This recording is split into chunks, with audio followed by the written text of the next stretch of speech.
시청자 여러분 안녕하십니까. 지금부터 전국현의 안보정론을 시작하겠습니다. 자, 이번 시간에는 말이죠. 맨 먼저 이제 우리 당 대표 선거가 이제 본격적인 이제 궤도에 올라게 됐는데요. 자, 러닝메이트들이 대개 이제 어떤 분들이 거론이 되는지 요 내용을 정리해 드리도록 하겠고요. 검찰이 어제 밤에 말이죠. 한밤중에 긴급 성명을 냈습니다. 바로 말이죠. 어제 민주당 이 검찰 독재 탄압대책위원회 이름도 길어요. 여기에서 안부수 관련 의혹을 또 제기했어요. 여러분들 잘 아시다시피 이화영과 관련해서 이제 뭐 술판 의혹 이거를 제기했는데 이거 전혀 사실이 아닌 걸로 다 이제 확인이 된 거나 마찬가지지 않습니까? 예, 관련 서류들을 뭐 전부 수원지검에서 전부 공개해서 반박을 했잖아요. 그러다 보니까 이제는 왜 안부수를 말하자면 이제 회의 압박을 했느냐? 요게 이제 민주당의 공격 포인트가 되겠습니다. 자, 안보수를 구워 삶아가지고 이화영이 죄를 밝혔는데 써먹었다 이거거든요. 그래서 딸까지도 회유했다. 집까지도 사주는데 개입했다. 요런 걸로 되어 있어요. 여기에 관해서 수원지검이 이제 열이 바짝 났습니다. 그래서 한밤중에 말이죠. 한밤중에 이 보도가 나왔어요. 자, 입장문을 내놨습니다. 그래서 요 내용을 장세하게 설명을 드리도록 하겠고, 그 다음에 하나는요, 지금 검찰에서요, 아이고, 이거 뭐 참 보도하는 것도 참 지겹고, 여러분들 들으시기에도 지겨울 거예요. 지금 문재인의 딸 그 사위 특채와 관련해서 지금 이제 전주지검에서 속도를 내고 있는데요. 요 참 기가 막힙니다. 무슨 그 정부기관에 무슨 공작 이상의 보안을 지키면서 요 작업을 했어요. 그러니까 사위 채용하는 것도 공작, 보안, 이상. 그 다음에 딸이 태국으로 이주하는 것도 공작, 보안, 이상. 자, 그래서요. 지금 조선일보 단독 보도 내용을 보면 당시에 중소벤처기업진흥공단에서 이 방콕에 근무하고 있던 방콕 센터장 요 분의 인터뷰를 통해서 단독 보도하고 있습니다. 자, 그래서 요 내용을 보시면은요. 야, 이거 문재인하고 김정숙이 제대로 걸려드는 것 같아요. 자, 그래서 이번 이 단독 보도 내용을 보면은 이 방콕 센터장하고 이 박석호 대표, 타이스타젯의 대표, 요 사람들을 집중적으로 취재했어요. 요 내용을 전해드리도록 하겠고, 그 다음에는요, 지금 이제 이 민주당 내 지금 난리가 났습니다. 자, 우리 국민의힘의 경우에는 이제 벌써 흥행이 지금 되겠다. 이런 평가가 압도적이잖아요. 그런데 민주당은 지금 어대명 또 대명 이래서 지금 전혀 흥행이 없다. 그러다 보니까요. 지금 이제 개딸들이 하나를 누군가를 붙여야 되잖아요. 그래서 그 붙일 대상으로 이인영을 지금 종용하고 있다고 합니다. 자, 그래서 이런 내용을 가지고 여러분께 하나씩 설명을 해드리도록 하겠습니다. 자, 우선 말이죠. 러닝메이트와 관련해서 이미 여러분께 말씀을 드린 대로 지금 한동훈 측에서 맨 먼저 러닝메이트를 이 물색을 해 왔어요. 자, 그래서 최종적으로 이제 결정이 된 사람들이 러닝메이트는 장동혁, 그 다음에 박정훈 2명 플러스 진종호 이렇게 돼 있거든요. 자, 그러면 이제 장동혁의 경우에는 이제 어느 정도로 가깝냐? 현직 의원 중에서는 최고로 가까운 사람이 장동혁. 자, 그래서 왜냐하면 사무총장까지 시켰잖아요. 그 다음에는 이제 이 박정훈, 송파갑에다가 이제 송파갑 공천을 받아서 당선이 됐고요. 그 다음에 이제 진종훈은 사격 대표 선수잖아요.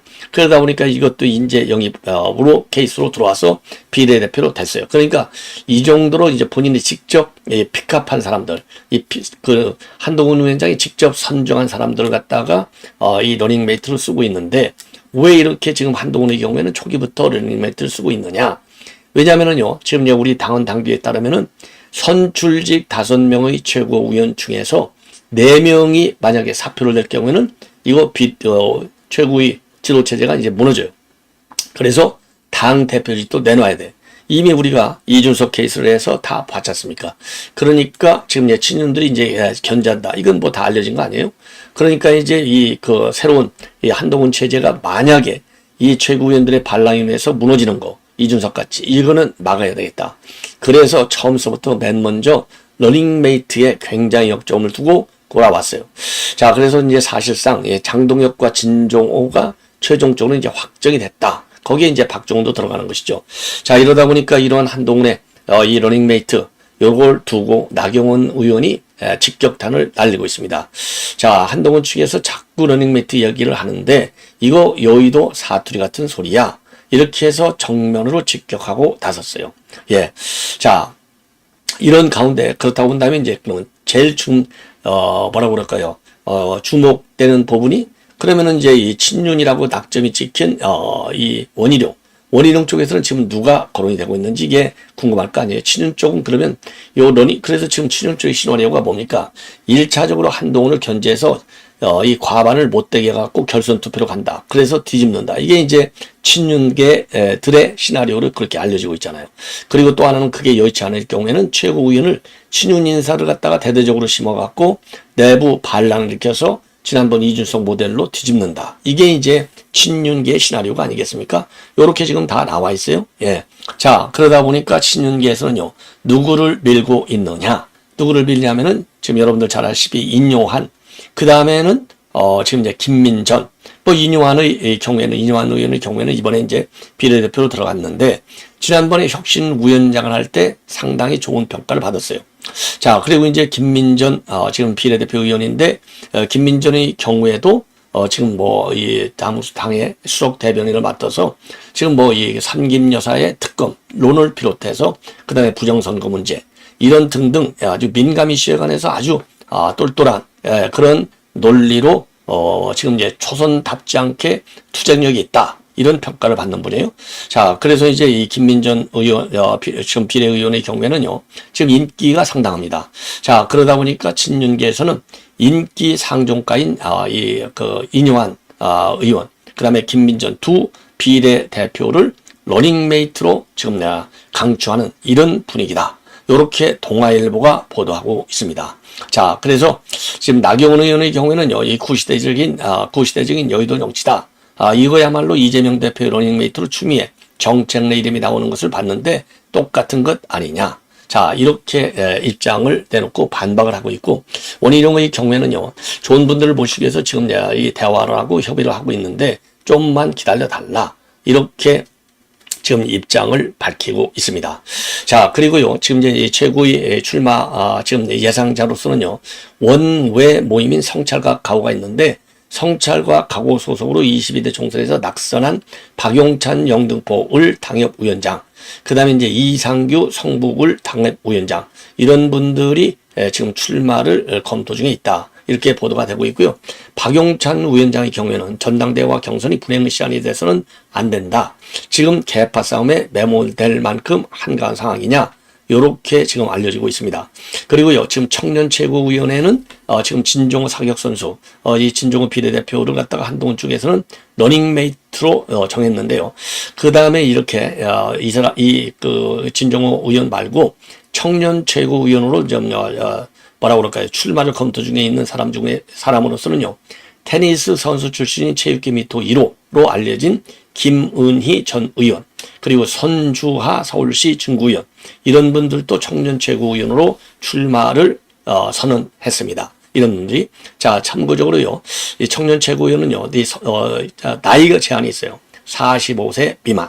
자, 그러니까 이제 45세 미만이기 때문에 청년 최고위원이 이제 한번 할 만한 것이죠. 자, 그래서 이제 이렇게 해서 이제 러닝메이트와 관련된 보도를 말씀을 드리고, 자, 이번에는요, 수원지검에서 어제 심야의 입장문을 내놨습니다. 자, 그래서 지금 민주당에서 제기하고 있는 의혹이 뭐냐? 바로 이제 안부수 불법 면회 알선입니다. 자, 그러니까 안부수 딸을 갖다가 검찰에 불러서 안부수하고 그리고 쌍방울 관계자들이 면회할 수 있도록 주선했다. 그리고 그 자리에서 말하자면 이제 회유를 했다. 이게 이제 지금 이제 민주당 측의 주장이 되겠습니다. 그래서 먼저 민주당 측의 주장을 보면은요, 민주당의 이제 검찰 독재 정치 탄압 대책위원회인데, 이건 이제, 민영배가 이거 단장으로 돼 있어요.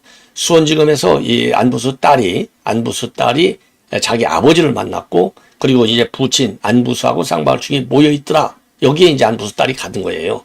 여기에서 이제 안부수한테 회유를 했다는 것이죠. 그 회유의 대가로는 딸의 이제 오피스텔 구하는데 도움을 검찰이 줬다. 요게 이제 민주당 측의 억지 주장이 되겠습니다. 그러면서요, 수사 대상도 아닌 안 회장의 딸이 검찰청 안에서 부친과 쌍방울 관계자들과 불법 면회했는지 사실부터 밝히고 즉각 감찰에 착수하라. 이런 성명을 어제 냈습니다. 자, 그러면서 말이죠. 쌍방울 임원은 지난해 초에 울선을 지시받고 회사 돈으로 서울 송파구 소재 오피스를 구해줬다라고 실토를 했고 해당 오피스텔에서 안 회장의 딸이 실제로 거주 중인 사실이 파악이 됐다. 그러면서 안부수 회장이 주택을 대공받은 이후에 기존 진술을 뒤집었다는 이른바 증인 매수 의혹이 언론에 보도됐다. 이러한 입장문을 냈습니다. 민주당에서요. 여기에 대해서 지금 검찰이 어제 한밤중에 심야 긴급 성명을 내서 반박을 하고 있어요. 자, 그래서 이 면회 추선과 관련해서는요. 안부수의 자녀는 당시 안부수의 휴대전화 등 참고 자료를 임의 제출하기 위해서 검찰청을 방문한 것이다. 자, 그리고요. 2023년도 3월에 안부수와 쌍방울 관계자와 대질 조사는 이화영 이 외국환 거래법 위반 사건 기소를 앞두고 자금 세탁과 같은 자금 국외 민발출의 상세한 경위를 받기 위해서 진행된 것이다. 그래서 이거는 수사 과정에서 필요한 아주 적법하고 정상적인 절차다. 이렇게 지금 검찰이 반박하고 있어요. 그리고 안부수 딸한테 2023년도 3월에 주거용 오피스텔을 제공했다는 의혹과 관련해서 안부수는요. 2019년부터 쌍방울 관계사의 사내 이사로 돼 있었고 회사 임원에 대한 급여라든가 사택 제공 이런 거에 관해서는 검찰이 왜 관여하냐? 관여한 바가 전혀 없다. 이렇게 딱 잘라서 반박을 하고 났어요. 그리고 지금 이제 이 검찰이 말이죠. 이 안부수의 대북송금 관련 진술 번복을 대권해서 보석 석방을 약속해 주었다라고 하는 일부 보도를 인용하고 이와 관련해서 보석 결정이라고 하는 것은 법원의 재량사항이다. 검찰이 약속할 수 없는 것이다. 오히려 검찰은 2023년도 4월에 피고인의 보석 청구에 대해서 불허 의견을 개진한 바 있다. 자, 그래서 이제 보석 청구는요, 1심에서 이 기각이 됐어요. 그러니까 2023년도 5월 23일 날 김성태 하고 공모해서 북한의 외화를 밀반출한 혐의로 결국은 징역 3년 6개월을 선고받은 바 있고요. 항소심 재판과 작년 11월 달에 구속 기한이 이제 만료가 되니까 보석을 허가한 바 있어요. 직권으로. 그러니까 이제 민주당에서 말이죠. 이 거짓말을 해도 참 이만저만한 거짓말을 하는 게 아니에요. 예. 자, 그러면서 말이죠. 이 민주당은 검찰의 이제 반박 성명이 되겠습니다. 이른바 이화영의 술자리 회의 후 주장이 출정일지, 호송계획서, 조사 참여 변호사, 교도관 진술에 의해서 허위라는 게 밝혀지니까 또다시 검찰과 관련 없는 새로운 의혹을 제기하고 법원의 판결 결과까지 왜곡하려고 시도하고 있다. 이는 명백한 사법방해로 즉각 중단되어야 한다. 이러한 긴급 심야 성명문을 내왔습니다. 옳은 얘기죠. 그래서요, 저는 뭐 누차 말씀을 드렸지만은 요거 성명문으로 반박만 해서 뭐하냐. 이거 허위사실 유포, 이 정보통신망법 위반에 따라서 요거를 고발 조치, 수사하라. 그리고 우리 시민단체 여러분들도 말이죠. 아니면 서울시 의원, 이종배 의원도 요거 민주당 이거 한두 번이 아니잖아요. 요거 고발하라. 이렇게 저는 주장을 합니다. 그리고 국민의힘도 뭐하고 앉아있어요. 국민의힘 자체가 고발하면 될 거 아니에요. 이런 거 하나 고발 못하고 앉아갖고 맨날 의원총회만 하는 이 국민의힘 얼마나 이게 무능한 정당입니까? 자, 그래서 제가 국민의힘을 비판하는 거예요. 예. 자, 그래서 말이죠. 예. 그리고 또 이 검찰 성명문을 보면은요, 안부수가 김성태를 알게 된 시기라든가 쌍방울의 경기도 스마트팜 비용 대납에 관한 이 안부수의 진술, 이거는 국정원의 문건이라든가 자금 밀반출 내역, 이런 객관적인 증거, 그 다음에는 이제 사건 관계자의 진술과 부합을 하고 있을 뿐만 아니라 법원이 안부수와 이화영에 대한 2차례 판결을 통해서 신빙성을 충분히 인정을 했다. 예, 요렇게 반발하고 있습니다. 자, 그래서 말이죠. 예, 이 민주당의 이런 허위사실 유포 단단하게 법률적으로 대응하는 길밖에 없는 것 아닌가 이렇게 생각이 들어요. 자, 이번에는요. 지금 이제 이상직이가 이 문재인의 사위 특혜 채용 의혹과 관련해서 지금 전주지검에서 수사가 아주 강력하게 추진이 되고 있어요. 그래서 요거는요, 지금 지난번에 이제 검사장급 인사할 때 이창수 전주지검장이 중앙지검장으로 오면서 이것도 갖고 오는 거 아니냐. 요런 추측들이 이제 많았는데 요거는 전주지검에서 그대로 칼을 계속 빼고 있습니다. 자, 그래서 전주지검의 수사가 말이죠. 굉장히 치밀하게 이루어지는 것 같아요. 자, 그리고 뭐 그 당시에 이원석이가 이거는 찬성할 리가 없을 것이다. 이런 평가를 제가 해드린 바 있는데 제가 처음서부터 평가한 대로 지금 이제 전주지검에서 속도를 내고 있어요. 이런 상황에서 그러니까 전주지검 수사는요. 지금 제일 뭐 관련자들 경호처장, 주영훈 경호처장까지 불러서 전부 지난 2월 달에 조사했고 최근 들어서는요. 당시에 이제 인사수석 그래야 이제 이상직위가 그야말로 대가성으로 이 사위를 특채했다. 이게 나오는 거 아니에요? 중진공 이사장을 임명했으니까. 그래서 중진공 이사장을 이상직위를 임명하는 데는 임종석이가 주재하는 회의에서 비밀리에 내정이 돼서 쫙 진행이 됐다. 여기까지 제가 보도해드린 바 있어요. 자, 그래서 이제 임종석 소환도 이제 임박한 것이 아니냐. 이런 이제 추측들이 지금 나오고 있고요. 그래서 이제 조현옥이를 그동안에는 이제 참고인을 조사했는데 최근 들어선 피의자로 신분을 전환해서 조사에 박차를 하고 있는 상황이 되겠습니다. 그래서 요 속도로 나가면 문재인과 그리고 김종숙 소환도 결국은 이루어질 것이다. 그리고 이런 것들은 뭐 반드시 구속수사 해야 되겠죠. 그러니까요, 문재인과 김종숙에 대한 구속수사건은요, 어마어마하게 많을 뿐만 아니라 그래서도 이 부부에 대해서는 특검을 해야 된다. 예, 왜냐하면 김 여사 특검하자는 것보다도 훨씬 더 이건 중한 범죄 행각이 지금 있지 않습니까? 예, 행위가. 예, 그래서 특검론을 대대적으로 좀, 조성해야 될 것이 아니냐. 이러한 생각이 들어요. 자, 그래서 요거는 말이죠. 요거는 지금 조선일보가 요것도 단독으로 보도하고 있는 내용이 되겠습니다. 자, 그래서 이 내용과 관련해서 말이죠. 먼저, 지금 이제 이상직, 관련해서 한번 여러분께 말씀을 드리겠는데, 요 도표를 먼저, 소개해 드리면서 자세하게 나오겠는데요. 자, 중진공 이사장의 임명 개입 의혹. 예, 이게 2018년도 3월에 임명이 됐어요. 자, 그리고서 2018년도, 그러니까 이제 한 2달 후부터 이 문다에 대한 본격적인 지원에 나서는 겁니다. 무려 거의 2년간, 2020년도 4월까지. 그래서 이제 이거를 지원하기 위해 타이스타 젯을 만들어요. 아예. 그러니까 이스타항공 장군을 빼다가 타이스타 젯을 회사까지 새로 만들어가지고 사위를 특혜 채용하는 거예요. 그래서 채용하고, 그 다음에 이제 이주 정착을 지원하기 위해서 중진공 방콕 센터가 동원이 되는 겁니다. 이주를 지원하기 위해서. 그래서 말이죠. 오늘 센터장을 지금 조선일보가 단독 보도한 내용을 지금 여러분께 보도해 드리는데, 본사로부터 연락을 받고 부동산 업자를 소개해 주는 선에서 지금 이루어졌는데, 자기도 모르게 벌써 아주 이 번개같이 다 아주 좋은 주소를, 집을 구했더라. 그래서 너무 호화스러운 것을 확인했다. 이렇게 되어 있고요. 그리고 사위, 특채와 관련해서는요, 박석호 타이사자 대표가 이제, 검찰에서 진술하고 언론에 보도하는 내용을 보면은요, 요 특채 지시는 본래 이상재위가 직접 지시했다. 그런데 대통령 사위라고 하는 것은 전혀 몰랐다. 2019년도에 언론 보도를 보고서야 알았다. 예, 그리고 집세하고 이제 월세까지 이상재위가 딱 지정해서 얼마를 줘라 라고 지시까지 해서 지원한 액수가 2억 원에 달한다. 여기까지 지금 보도가 나와 있어요. 자, 그래서 요 내용을요 좀 자세하게 여러분께 이제 설명을 해 드리도록 하겠습니다. 자, 우선 말이죠. 요게 뭐 항상 이제 보도해 드렸는데, 우선요, 아까 말씀을 드린 대로 이제 사위가 특혜 채용이 돼서 일을 하게 된 것은 2018년도 정확하게 7월부터 2020년도 4월입니다. 자, 그래서 말이죠. 지금 만 2년에서 한 서너 달 부족해요. 예, 2018년도 7월부터 2020년도 4월이 되는 것이고, 이제 특혜 채용만 우선 먼저 말씀을 드릴게요. 그래서 2018년도 3월 달에 게임회사 다니다가 사표를 냅니다. 사표를 내고서 이제, 왜냐면 이사장 임명이 3월이잖아요. 그러니까 이사장 임명하고 특혜 채용하고는 벌써 시기적으로 딱 일치하는 것만 보더라도 대가성 뇌물이 분명해 보이는 겁니다. 예, 그래서 2018년도 3월에 퇴직을 해요.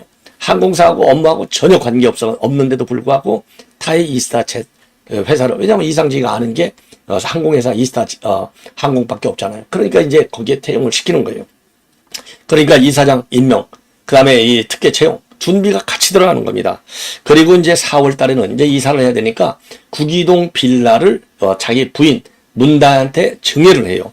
요거를 갖다가 딱 석 달 만에 팔아버려요. 팔아서 거의 2억 원에 달하는 또 투기 이득을 보는 거예요. 그리고 나서부터 5월 달부터 말이죠. 이제 집을 구하기 시작합니다. 5월 달부터 2018년도 5월부터 집을 구하기 시작해갖고 6, 7월에 본격적으로 구해서 이제 만료가 돼가지고 이제 7월부터 특혜 채용에 대해서 일을 하기 시작하는 겁니다. 근데 이 일을 하는데 한국어 전혀 모르잖아요. 영어도 못하고. 그래서 말이죠. 이 박석호 타이사대 대표는 이게 이제 문재인의 사임을 모르고 좀 심하게 일을 시켰다는 거예요. 밤에도 타이사대 공항에 가서 일도 시키고 말이죠. 예. 요렇게 지금 박석호 대표가 얘기를 하고 있고, 채용 과정과 관련해서 이 박석호의 주장을 보면 자기는 사위라는 것을 전혀 몰랐다. 예. 굉장히 은밀하게 진행이 되었다는 겁니다. 그래서 말이죠. 이거는 이상재가 직접 방콕에 와서 자기 사무실에다가 이력서를 놓고 가가지고 취업시켜라. 이런 지시를 특명을 내리고 갔고요. 그리고 월급도 800만 원을 줘라. 이렇게 제시를 했다는 겁니다. 자, 그런데 그 당시에 2018년 이게 7월인데요. 이상직이가 자기 사무실까지 왔는데 타이자 왜 못 만났느냐? 자기가 몸이 아파갖고 출근을 못했다는 거예요. 그래서 몰랐다는 겁니다. 자, 그래서 말이죠. 처음에는요, 이상직 딸의 배우자가 될 사람으로만 알았다는 겁니다. 자, 그리고 이 의원 이상직과 가까운 친구들도 이 문재인의 사위가 누구인지 몰랐을 것일 만큼 굉장히 은밀하게 진행되었다. 그리고 이미 말이죠. 이 사위가 방콕에 들어왔다고 하길래 연락해서 만나봤더니 누구 도움을 받았는지 이미 자기도 모르는 상태에서 집을 구한 상황이었고, 너무 호화로운 집을 구해놔서 좀 저렴한 곳으로 옮기라고 권했다. 예, 이렇게 지금 박석호는 주장한 걸로 조선일보가 단독 보도하고 있어요. 그리고 이 사위가 항공 경력이 하나도 없어서 굉장히 당황했고, 사위인 줄도 모르고 낙하산이라면서 구박을 많이 했고, 항공일을 좀 배우라고 밤에 공양을 보내서 근무를 시키기도 했다는 겁니다. 예, 그리고 그러니까 이스타항공하고 업무 협조 같은 단순 업무만 보게 시켰다는 거예요. 예. 그러다가 2019년도 초에 언론 보도를 통해서 사위라고 하는 사실이 이제 알려져서 알게 됐다는 겁니다. 자, 그러니까 이 언론이 보도가 되니까 그때서 이상재가 전화 와서 박 대표 당신이 좀 알아서 잘해. 이렇게 얘기를 하고, 그러니까 문다의 딸에 대해서는 딱 한 번 산책하는 것을 봤을 뿐이다. 이렇게 얘기를 하고 있어요. 그래서 월급 800만 원에 300만 원의 집 월세를 지원을 했다. 요렇게 조선일보가 단독으로 보도하고 있고요. 그 다음에 집을 구하는 과정과 관련해서는요, 방콕 센터장, 중진공의 방콕 센터장을 지금 이제 취재했어요. 취재해서 당시 회사에서는요, 이 처장의 지인이 방콕에서 살 집을 찾는다. 그러니까 중진공 직원의 지인이라는 거예요. 자, 그래서 이 방콕 센터장 정말 중진공 직원의 지인인 줄만 알았지, 대통령의 딸인 줄은 전혀 꿈에도 생각하지 않았고, 그리고 회사에서도 전혀 알려주지 않았다는 겁니다. 그래서요, 집 계약이 끝난 뒤에도 방콕으로 이사 오는 이 사람이 정말 누군지 전혀 몰랐다는 거예요. 그러면은 2018년도 이게 5월인데, 이 중진공의 해외 조직을 관리하는 부서의 담당자가 처장님 지인이 방콕에서 살 곳을 찾는데 부동산을 알아봐달라. 그래서 한인 부동산업자 B씨의 연락처를 본사에 전화했고, 그때 집을 짓던 사람이 문대라는 사실은 최근에서야 알았다. 그래서 이주하는 사람의 이름과 연락처를 물었더니 본사 담당자도 처장 지인이 누군지 나도 몰라. 그러면서 나중에 이 부동산 업자한테 한 여성분이 집을 보고 갔고 계약도 잘했다라고 하는 연락만 받았다는 겁니다. 이 부동산 업자도 지난달에 조사를 받았고, 방콕 센터장도 지난달에 조사를 받았어요. 예. 자, 그래서 말이죠. 지금 검찰은요, 방콕 센터장에게 전화한 중진공 직원과 처장, 그리고 지시한 웃선에 대해서 조사를 진행 중에 있다고 합니다. 자, 그래서 지금 이제 이상재가 말이죠, 중진공 직원들을 동원해서 비밀리에 태국 이주를 도와준 것이 분명해 보이는 것이고, 이거야말로 이제 중진공이라고 하는 것은 정부 산하 공기업이잖아요. 그러니까 이거는 당연히 법 위반이 되는 것이죠. 자, 그래서 이 내용을 보면은요, 문재인, 그러면 김정숙, 요거 빨리 구속 쏴야 될 것이 아니냐, 이런 여론을 좀 빠른 속도로 접어서 만들어야 될 것이 아닌가, 이런 생각이 듭니다. 여기까지만 말씀을 드리고요. 민주당 내 전당대회 흥행과 관련된 빨간 불, 요거는 별도 이어지는 방송에서 여러분께 보도해 드리도록 하겠습니다. 시청자 여러분들의 많은 시청을 거듭 부탁드립니다. 대단히 고맙습니다.